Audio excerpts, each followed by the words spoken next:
أبصارهم ويحفظوا فروجهم ذلك أزكى لهم والله خبير بما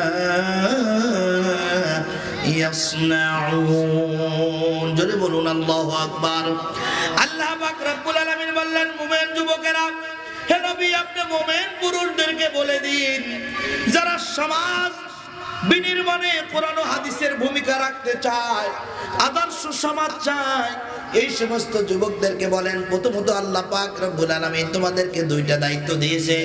এক নম্বর দায়িত্ব হলো, কারণ তোমাদের দায়িত্ব আগে দেওয়া কেন হলো, পুরুষেরা ম্যাক্সিমাম সময় রাস্তায় থাকে, বাইরে থাকে, জনপদের নেতৃত্ব দেয়, ঘাটের পাহারা দেয়, ব্রিজের পাহারা দেয়, রাস্তাঘাটে পাহারা দেয়। এজন্য আল্লাহ পাক রব্বুল আলামিন পুরুষদেরকে বললেন, ওই রুজি রুটির জন্য তোমরাই বেশি ময়দানে থাকো। ফাইজা কুদিয়াতিস সালাতু ফান্তাশিরু ফিল আরদ। আল্লাহু আকবার। নামাজের পরে তোমরা জমিনে ছড়িয়ে পড়ো। কেউ কৃষি খাতে, কেউ গাড়ি চালক, কেউ চাকরিজীবী, কেউ ব্যবসায়ী। পুরুষেরা সব সময়ের জন্য জীবিকা অর্জন করার জন্য রাস্তায় থাকো।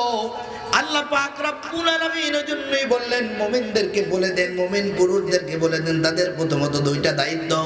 এক নম্বর হলো ইয়াকুদ্দু মিন আবসারিহিম, আল মুমিন পুরুষরা যেন তাদের চোখের হেফাজত করে। ওয়া ইয়াহফাজু ফুরুজাহুম, আল্লাহ পাক রব্বুল আলামিন দুই নম্বর বললেন ওয়া ইয়াহফাজু ফুরুজাহুম, লজ্জাস্থানের হেফাজত।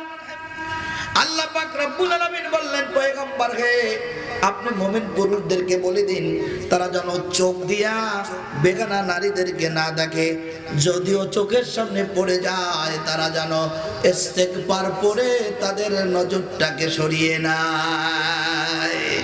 দুই নম্বর হলো ওই নারীকে দেখে শরীরের ভিতরে মনের ভিতরে কোনো কাম ভাব তৈরি করে খবরদার যেন লজ্জাস্থানের অপব্যবহার না করে। যেখানে আল্লাহ পাক রব্বুল আলামিন বৈধ করেছেন সেই বৈধ জায়গা ব্যতীত অন্য জায়গায় যেন ব্যবহার না করে, এটার হেফাজত করতে বলুন। ঠিক অনুরূপ ভাবে মুমিনা নারীদেরকেও আপনি নসিয়া করে দিন, ওয়া কুল্লিল মুমিনাতি ইয়াগুদুদনা মিন আবসারিহিন্না ওয়া ইয়াহফাযনা ফুরুজাহুন। আল্লাহু আকবার। আল্লাহ পাক রব্বুল আলামিন বললেন, পয়গম্বর হে আপনি মুমিনা নারীদেরকে বলে দিন যেমনি ভাবে পুরুষেরা তাদের চোখ এবং লজ্জাস্থানের হেফাজত করেছে, মহিলারাও যেন, মুমিনা নারীরাও যেন তাদের চোখ এবং লজ্জাস্থানের হেফাজত করে। বন্ধুগণ আমার, আল্লাহ পাক রব্বুল আলামিন প্রথমে এই থিওরি দিলেন এই কারণে, পৃথিবীতে যত গুনাহ আছে এই গুনাহ চোখ দিয়া দেখার পরেই শুরু হয়ে যায়, ঠিক কি না? চোখ দিয়ে দেখে তারপরে গুনার উপরে ভালোবাসা জন্মায়। সেটা খুন হোক, চুরি হোক, ডাকাতি হোক, জেনা হোক, ব্যভিচারী হোক, যত গুনাহ আছে না কেন, লুটপাট হোক, জুলুম হোক না কেন, চোখ দিয়া যতক্ষণ পর্যন্ত মানুষ না দেখে ততক্ষণ পর্যন্ত এই গুনাহের উপরে মানুষ আসক্ত হয় না, ঠিক কিনা? এজন্য আল্লাহ বলেছেন মুমিন পুরুষেরা গুনাহের জিনিস দেখবে না, মুমিনা নারীরাও দেখবে না।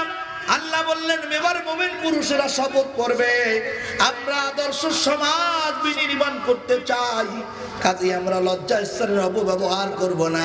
নারীরাও তওবা করবে, পরকীয়া যা করেছিলাম ফেসবুক ইন্টারনেট সহ প্রেম প্রীতি ভালোবাসা যেখানে যা কিছু ছিল তওবা করে নিলাম, আর পরকীয়া করব না। আল্লাহ পাক রব্বুল আলামিন বললেন শুরুতেই সমাজ থেকে জেনা এমনিতেই বন্ধ হয়ে যাবে, এই জেনা বন্ধ করার জন্য আর পুলিশ প্রশাসন মোতায়েন করা লাগবে না। আল্লাহ বললেন এরপরে নারীদেরকে নসিহত করুন, কারণ নারীরা হলো এই সমাজের ফ্যাক্টরি।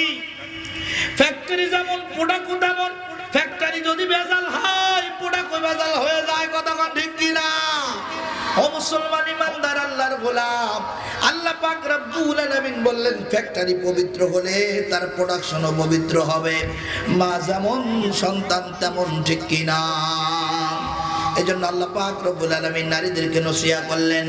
আল্লাহ তাআলা বললেন পয়গম্বর হে আপনি জানায়ে দেন ইয়া নিসা'আন নবী لستن كأحد من النساء إن اتقيتن فلا تخضعن بالقول فيطمع الذي في قلبه مرض وقلن قولا معروفا الله أكبر আল্লাহ পাক রব্বুল আলামিন বললেন পয়গম্বরে আপনি আপনার স্ত্রীদেরকে বলে দিন আল্লাহ জানিয়ে দিলেন ও নবীদের স্ত্রীগণ তোমরা ইয়া নিসা নবী লাস্তুন্না কাআদিম মিনান নিসা তোমরা দুনিয়ার সাধারণ নারীদের মতো নয় তোমরা দুনিয়ার ব্যভিচারী দুনিয়ার যে সমস্ত মহিলারা রাস্তায় থেকে থেকে দিন কাটায় পরকিয়া করে মিথ্যা কথা বলে যারা দায়ুস এদের মতো তোমরা নয় তোমাদের মর্যাদা অনেক আছে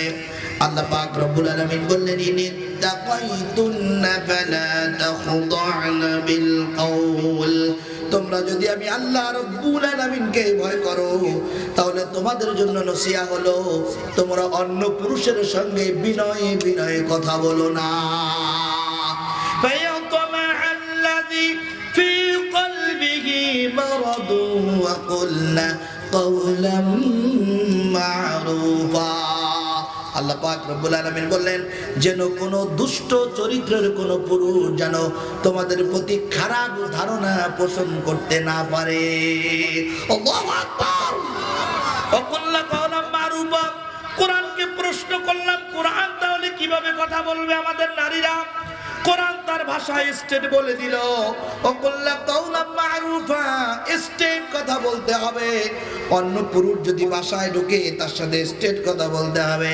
ভাইয়া মিষ্টি সুরে হেসে দিয়ে কথা বলবে না স্টেট কথা বলে দাও যেন ওই দুষ্ট চরিত্রের পুরুষ বাড়ি থেকে বের হয়ে পালাতে বাধ্য হয়ে যায় আমাদের সমাজ নষ্ট হওয়ার পিছনে কয়েকটা জিনিস আছে এক নম্বর হলো নারীরা অন্য পুরুষের সাথে স্বামীর সাথে ঝগড়া করে আর অন্য পুরুষের সাথে বিনয় বিনয় মিষ্টি ভাষায় কথা বলে কথা বলুন ঠিক কিনা এটা বলো প্রথম ক্যান্সার এটা হলেই অমনি নারীদের প্রতি পুরুষদের একটা ভালোবাসা জন্মায় মিষ্টি কণ্ঠ পেয়ে গেল তারপরে হলো এত সুন্দরভাবে কথা বলে এত সুন্দরভাবে কথা বলে স্বামী শুনে আশ্চর্য হয়ে যায় আরে আমার স্ত্রী এত সুন্দর কথা জানে তা এতদিন আমি জানি না অন্য পুরুষের সঙ্গে কত সুন্দর সুন্দর কথা আল্লাহ বললেন না সুন্দর কথা হবে কেবলমাত্র স্বামীর সাথে ওই মহিলা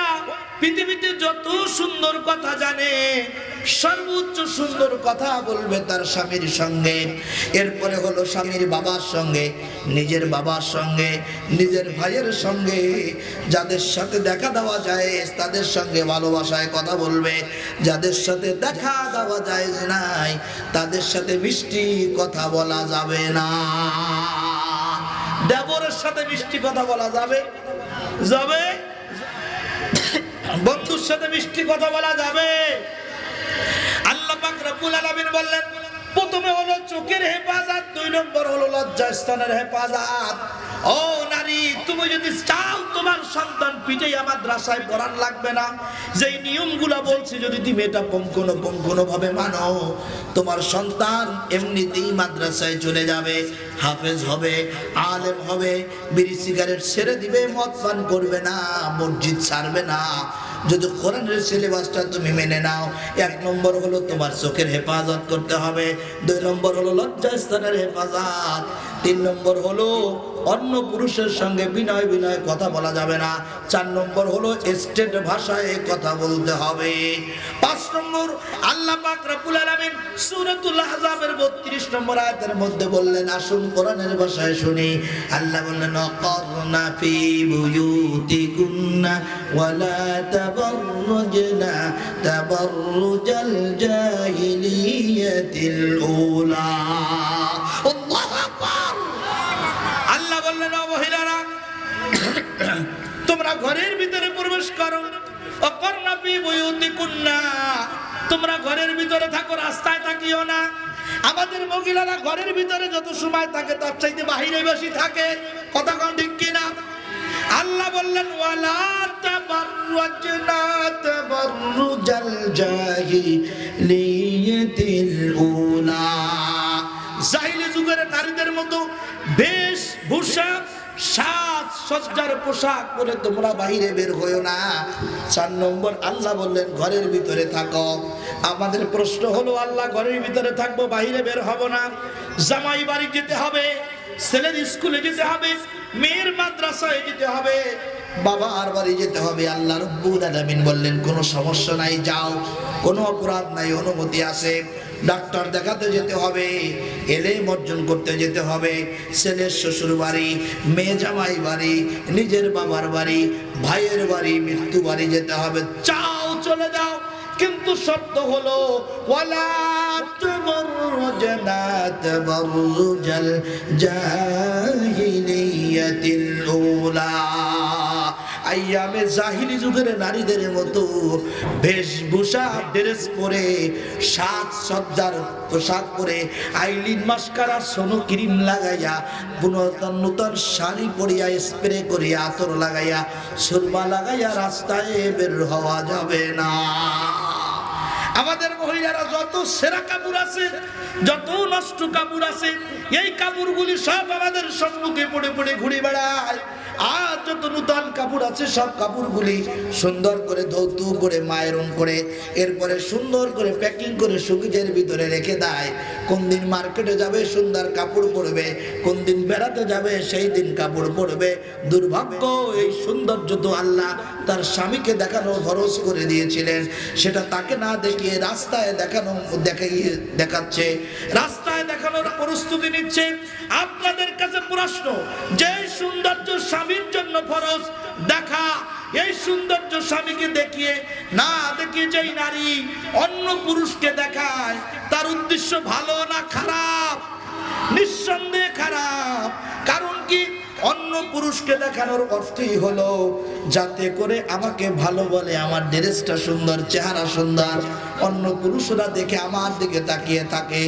আল্লাহর কসম, এই মহিলার পেটে কোনোদিন পুত পবিত্র আল্লাহওয়ালা সন্তান, ছেলে হোক কিংবা মেয়ে হোক, জন্ম নিতে পারে না। চিল্লায় কাঁদবে কিনা?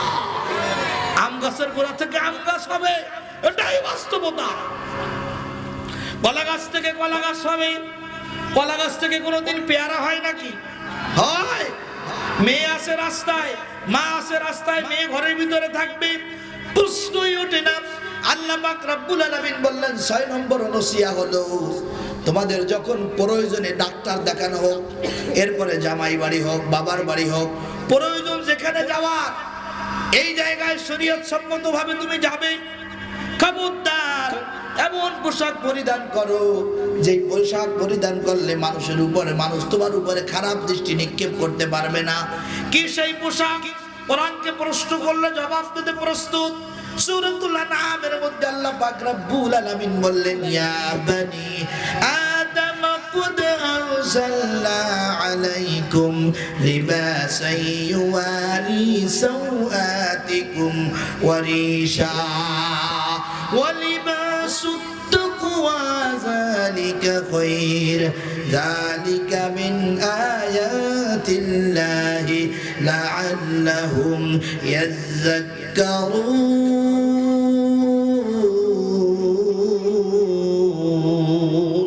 আল্লাহু আকবার। আদমের সন্তানের জন্য আমি আল্লাহ পোশাক নাজিল করেছি। তুমি কোন পোশাক পরিধান করলে ভালো দেখাবে, মাথায় কোন কালার টুপিটা দিলে, শরীরের ড্রেসটা কেমন হলে, পরনের ড্রেসটা কেমন হলে তোমাকে সুন্দর লাগবে। ও বনি আদমের সন্তানেরা, আমি তোমাদের জন্য সুন্দর সুন্দর তোমাদের লজ্জা স্থান ঢাকার জন্য, তোমাদের শরীর ঢেকে রাখার জন্য আমি পোশাক নাজিল করেছি। তবে এই পোশাকের ভিতরে অনেক বেহায়াপনা পোশাক আছে, যা আমার তাকওয়ার পোশাকগুলি দেখে দেখে দুনিয়ার শয়তানেরা ইবলিসের পরামর্শ অনুযায়ী অনেক উলঙ্গ ড্রেস তৈরি করবে। খবরদার, এটা তোমরা গ্রহণ করো না। আমি আল্লাহর কাছে পছন্দের ড্রেস হলো ওয়ালিবাসুত তাকওয়া যালিকা খায়র। আল্লাহ বললেন লিবাসুত তাকওয়া, তাকওয়ার পোশাক। এমন পোশাক যদি কোনো পুরুষ পরে, মাথায় সুন্নতি টুপি, তার উপরে পাগড়ি, কাঁধে রুমাল, পা পর্যন্ত জুব্বা, হাতে যদি তসবিহ থাকে, জবানে যদি জিকির থাকে, মহিলার মেয়ে লোকের মনের ভিতর যতই প্রেম হোক না কেন, এরকম আল্লাহওয়ালা একজন ব্যক্তি দেখলে প্রেম তো হারিয়ে যাবেই, সঙ্গে সঙ্গে আল্লাহর কথা মনে পড়ে যাবে, ঠিক কি না? আল্লাহ বললেন ঠিক তদ্রূপ নারীরা ওরকম সাজো, হাতের মধ্যে মুজা পরো, পায়ের মধ্যে মুজা পরো, আটকায় দাও, কালো বড় চাদরের ঘোমটা পরিধান করো, যাতে তোমাকে কেউ দেখতে না পারে। আগেরকার মা বোনেরা এত সুন্দর ড্রেস পরতো, কালো বড় চাদরের আবৃত হতেন। অনেকগুলি মানুষ যারা রাস্তা দিয়ে হেঁটে যেত, এ সমস্ত মানুষদেরকে, মহিলা মা বোনদেরকে দেখলে পুরুষেরা ভয় পেত, আল্লাহ না জানি কোন ভূত। পরে দূর থেকে তাকিয়ে দেখতেছে, না, এটা স্বাভাবিক মানুষের মতো মানুষ হাঁটতেছে।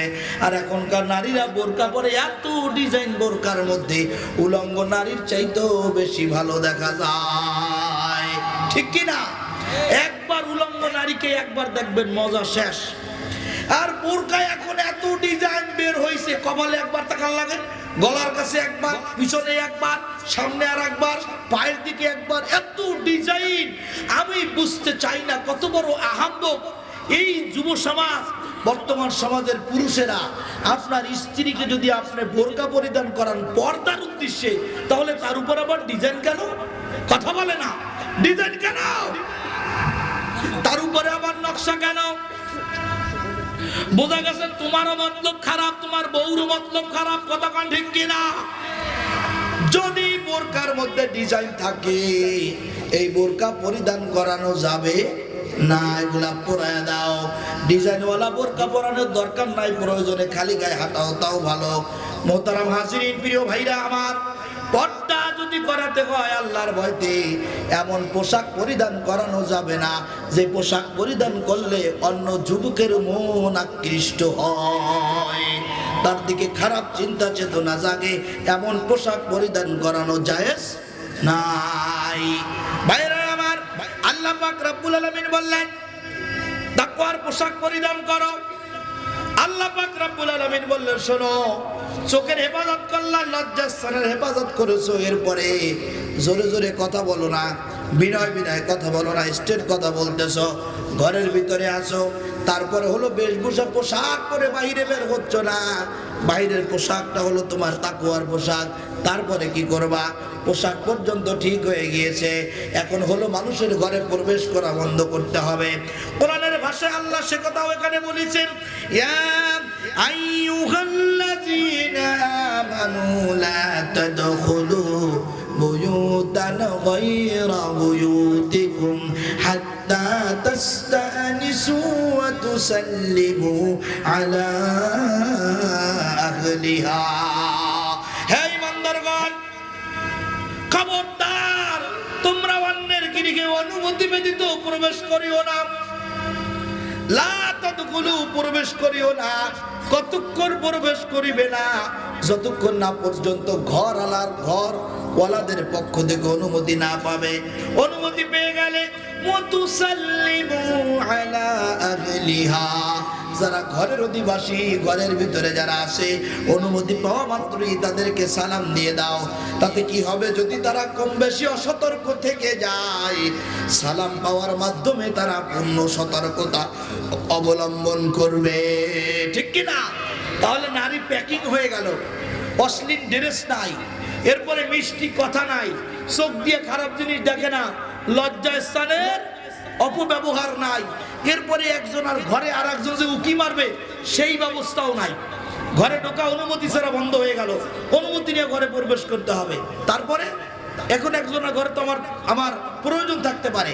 আল্লাহ পাক রব্বুল আলামিন সে কথাও কোরআনুল কারীমের মধ্যে বললেন, ওয়া ইযা সাআলতুমুহুন্না মাতাআন ফাসআলুহুন্না মিন ওয়ারাই হিজাব।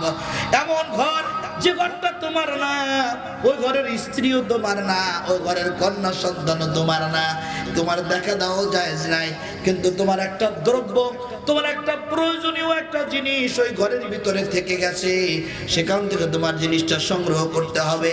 ধরে নিন মাটি খনন করার যন্ত্র যার নাম হলো কোদাল, গাছ কাটার যন্ত্র যার নাম হলো কুড়াল, মাটি খনন করে চারা লাগানো যন্ত্র যার নাম হলো শাপল, এমন একটা জিনিস ধান কাটার জন্য যেই চাকু ব্যবহার করা হয় তার নাম হলো কাঁচি, এমন একটা যন্ত্র আর একটা ঘরে থেকে গেল, কিভাবে সংগ্রহ করবেন? আল্লাহ কোরআনুল কারিমে সে কথাও বলে দিলেন যে ওই ঘরের মহিলাদের কাছ থেকে ওয়াইদা সাআলতুমুহুন্না মাতাআন ফাসালুহুন্না মিন ওয়ারাই হিজাব, পর্দার আড়াল থেকে তোমার প্রয়োজনীয় জিনিসটা তুমি সংগ্রহ করো, খবরদার অনুমতি ব্যতীত অন্যের গৃহে প্রবেশ করো না। আমরা যেমনি ভাবে ভাবি ভাবি ভাবি ভাবি বলতে বলতে ঘরের এই পাশ দিয়া ঢুকি, ওই পাশ দিয়ে চলে যায়, যাই দেখি ভাবির গায়ে মাথায় কাপড় নাই, পান খাচ্ছে। আরে ভাবি কতদিন তোমার হাতে এক গ্লাস পানি খাই না? ভাবি সুন্দর করে পানি ওর ভিতরে চিনিও দিয়ে দিয়েছে, মাশাআল্লাহ। আর ভাবি যদি মিষ্টি হয়, রসিক হয়, দেখা গেল থুতুও দিয়ে দিল, ভাইয়ের জন্য তো ওটা আশীর্বাদ, বুঝেন নাই?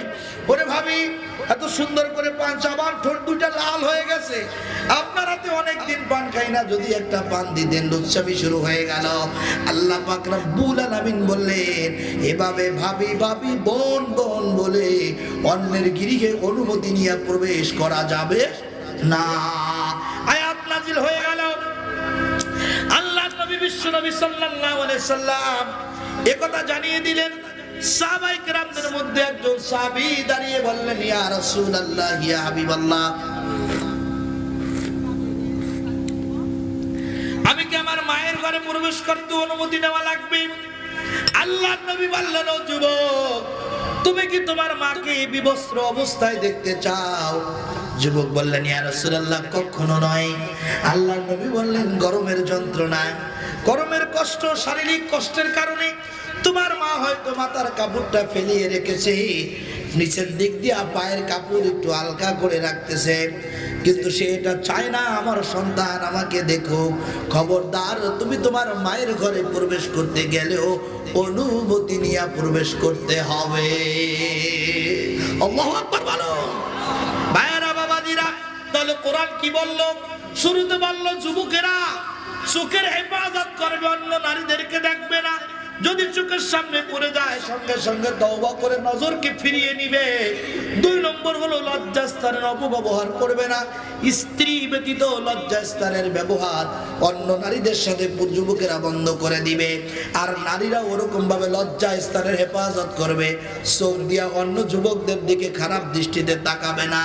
এরপরে তারা ঘরের ভিতরে থাকবে, অন্য পুরুষের সাথে বিনয় বিনয় কথা বলবে না, স্টেপ কথা বলে দিবে। বাহিরে যখন বের হবে তখন সাজসজ্জার পোশাক পরবে না, তাকওয়ার পোশাক পরবে। এরপরে অন্যের ঘরে অনুমতি ছাড়া যাওয়া যাবে না, যাবে না। তারপরে অন্যের ঘরে যদি কোনো প্রয়োজনীয় জিনিস থাকে সেখানে পর্দার আড়াল থেকে সালাম বিনিময়ের মাধ্যমে সতর্কতার সাথে মাল সংগ্রহ করতে হবে। এইভাবে যদি হয়ে যায় সমাজে থাকবে নাকি? থাকবে না।